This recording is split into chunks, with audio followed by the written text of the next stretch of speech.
Umwanya w'ayandi makuru agezweho banywanyi bacu turasubiye kubaha kaze no kubaramutsa aho muherereye hose abadukurikiye bari mu Burundi mu bice bigiye bitandukanye abari ku mugabane wa Afrika no ku yindi migabane ya kure nimuze gucikwa n'aya makuru twabateguriye. Umwanya rero kuba yagezwe tugiye kwibanda mu mutekano siwo gusa ahubwo turaza no kugera mu bindi bisata bitandukanye turagezaho inkuru iratuma abantu benshi bagwa mu gahundwa bivanye n'ivyo bari barumvise mu minsi iheze. Turabaramutsa kandi turabahaye kaze abadukurikiye bari mu Burundi, Bujumbura, Igitega no mu zindi ntara. Turaramutsa kandi abari mu bihugu bibanyi mu bice bitandukanye ku mugabane wa Afrika, mu gice c'ubumanuko, ic'ubuseruko, ic'uburaruko hamwe n'uburengero n'abandi benshi mudukurikira muri mu bice bitandukanye ku migabane ya kure harimwo Amerika, Aziya, Uburaya hamwe na Australia n'ahandi henshi muba mudukurikiye muherereye.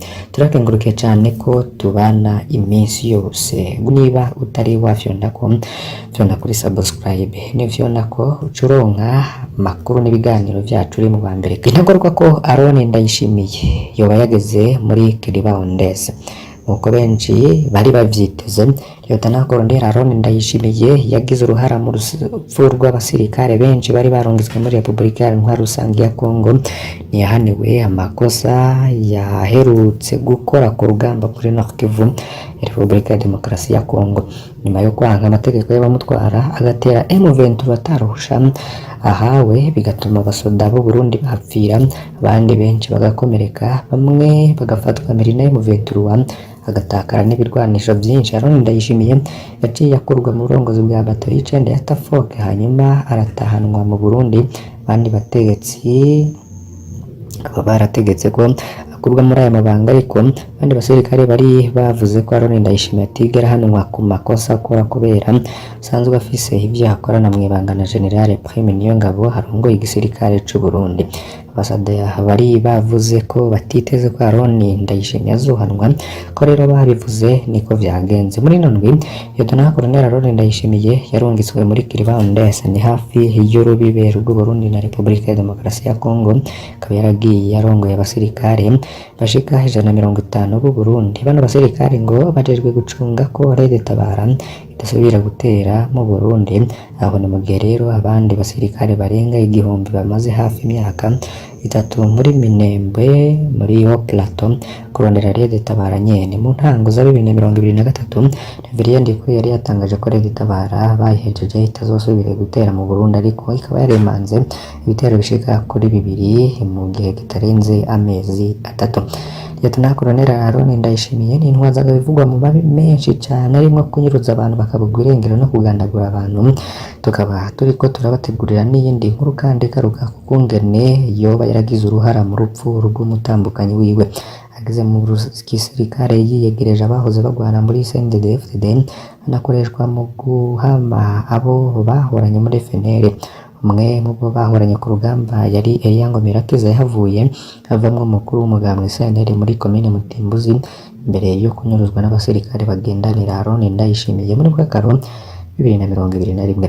Kugeza ubu nta gakuru ka Elia ngo Mirakiza. Aroni Ndayishimiye yanavuzwe kandi mu igandagurwa ry'umukenyezi we Diane Ndayiragije n'umukozi we witwa Cecile bishwe batewe grenade muri Nyakanga 2021. Iyo nkuru tukaza kuyibageza ko uyu munsi rero ni havuzwe indiri z'abantu bishwe n'abandi barahoterwa bikomeye mu gikambi y'amajana 212 ari ijejwe gukingira ishamba rya Rukoko. Amakuru rero dusumira avuga ko n'ubu Aroni Ndayishimiye yoba yasubijwe mu burongozi bw'iyo kambi nyene. Lieutenant Colonel Aroni Ndayishimiye yari yarungitswe muri Nord Kivu mu ntango za Ruhuma 2024 yajanye bato y'icenda ya Tafoke. Batayo nayo yari yarangije imyimenyerezo ikomeye mu Cankuzo.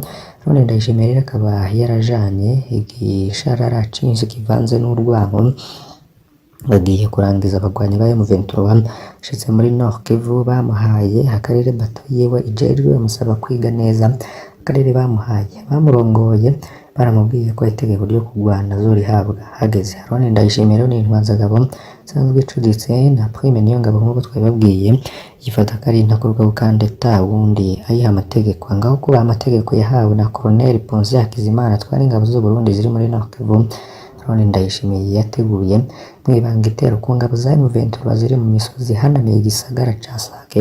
Aho rero hari ku wa 16 ukwezi kwa kabiri 2024 mu mwanya wa mbere imbere y'umutaga igitero ca Aaron Ndayishimiye carashoboye gufata ikirindiro c'abasoda ba M23 barahunga. Nyuma y'umutaga ingabo za M23 zaje zitazambaye zirisubiza ca kirindiro. Abasoda b'u Burundi rero barahasiga ubuzima, abatari bake barakomereka, abandi barafatwa mbere na M23.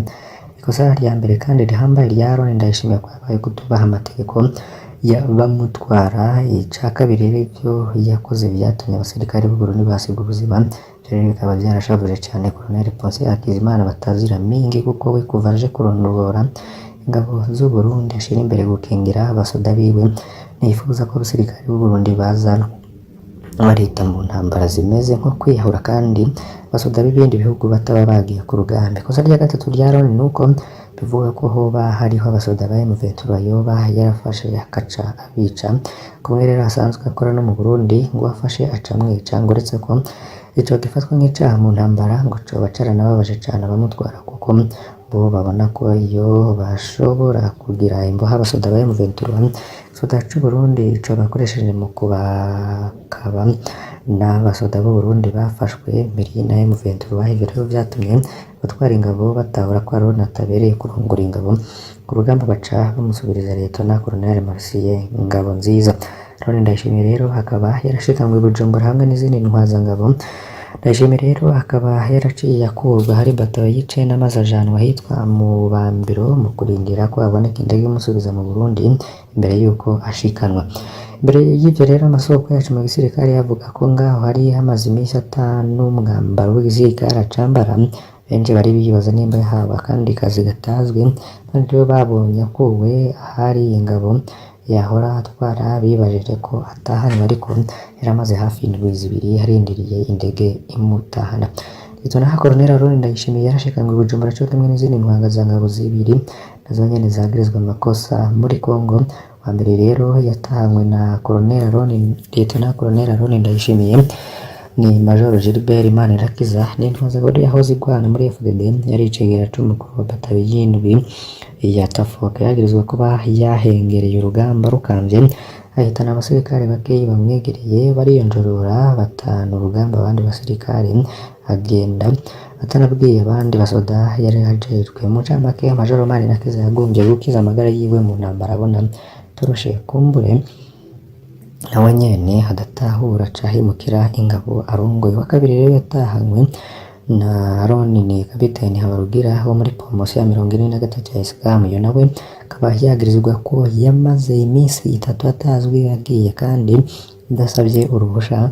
Bagenzi be bakavuga ko bitabatangaje, bamuvuga rero nk'intwazangabo y'ubugito yama iriko iradodobereza abandi basirikare kugira yitoneshe.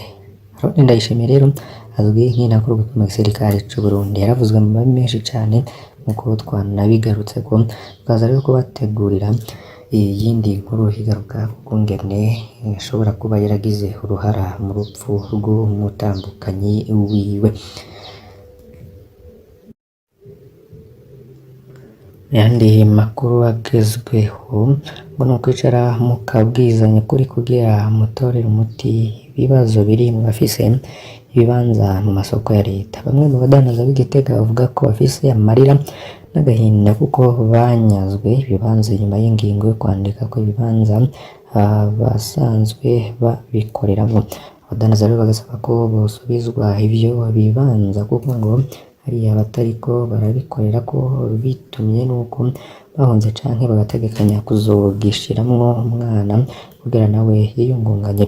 Kuri ico kibazo umushikiranganji w'ubudandaji Marie Chantal Nijimbere avuga ko ari ikibazo co kudatahura ko isoko ari ikibanza rusange leta yarondeye kugira iramire abenegihugu. Ico kibanza ngo si c'umuntu kandi ntigipangishwa. Arongera ati umuntu yaronse ikibanza mu isoko bigashika ntabe akigikoreramwo bakwiye guca bimenyesha kugira ngo ico kibanza gihabwe uwundi.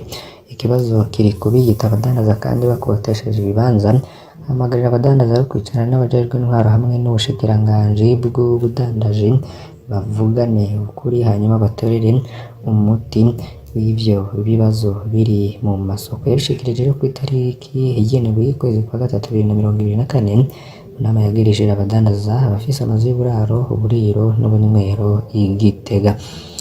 Mu bindi rero biriko biravugwa cane mu nkuru zagiye ziragaruka ko mu bindi bimenyesha makuru bigiye bitandukanye, abenshi bariko bibaza aho wa mugambi wo kurwanya amarigara wahereye. Mwaka wa 2023 inzego z'Uburundi zari zatanguje isekeza ryo kurwanya ubunebwe mu banyagihugu mu ntumbero yo kubakaburira kugwiza umwimbo. Ico gihe vyari bibujijwe ko abantu baja ku marigara, abayafatiwe ko bagaca bajanwa gukora ibikorwa vy'iterambere. Haraciye n'amezi make iri sekeza ririko rirashirwa mu ngiro mu ntara zitandukanye, ariko ubu nta gakacera ngese ryoba ryaraherereye he? Muribuka ko hari ingingo yigeze gufatwa n'ubushikiranganji bw'intwaro yo hagati y'iterambere rusange n'umutekano yo gufata abantu bose birirwa ku marigara bakaja gukora ibikorwa rusange mu kuba bafata imyanda canke bagasukura igisagara no gukora ibindi bikorwa byose byari kuzanira inyungu igihugu. Ariko benshi rero bakabona ko ivyo vyoba vyarahagaze kandi byari no kurwanya abo bose bariko baja ku marigara. Reka rero duhereze mu makuru y'inkino. Abakunda umurwi wa Liverpool na Man City, ese uyu munsi haza guca uwambaye? Muri Premier League rero higanwa ry'umupira w'amaguru mu gihugu c'Ubwongereza, Liverpool iri mu kibanza ca mbere n'amanota 63 na Manchester City kw'ijisho ry'ikirenga ryabo ry'amanota 62 mu kibanza ca kabiri. Imigwi iraza no gutana mu mutwe kuri uno mugoroba. Benshi rero bakaba bibaza ko kuri uyu wa 10 Ntwarante 2024 ku kibuga Anfield ca Liverpool ibintu bitaza kuba vyoroshe. Abakurikirana umupira w'amaguru gushika ubu biracabagoye kugira uwo bahaye amahirwe muri ivyo bihangange bibiri muri urwo rukino. Ico bikoze aya mahiganwa 6 aheze y'ico gikombe, Manchester City yatwayemwo 5, Liverpool nayo ikuramwo kimwe rudende. Nyamara umupira w'amaguru ko bikeye si ngombwa ngo ube ariko bwira. Ikindi rero kiryoshe muri urwo rukino mu batari bake barwiteganyirije karimo mu Arsenal, kuko uwo nawo ngufashe ikibanza ca mbere muri kano kanya n'amanota ashika 68. Ese biraza kugenda gute? Terera icumviro cawe canke commentaire ushire kuri iyi nkuru. Turabakengurukiye cane mwe babanye natwe muri aya makuru, mbasabe kugira ngo ntimuze gucikwa n'ibindi tuza kubagezaho kuri uyu munsi wose. Tubafitiye inkuru zigiye zitandukanye, ntimuze gucikwa. Umunsi mwiza.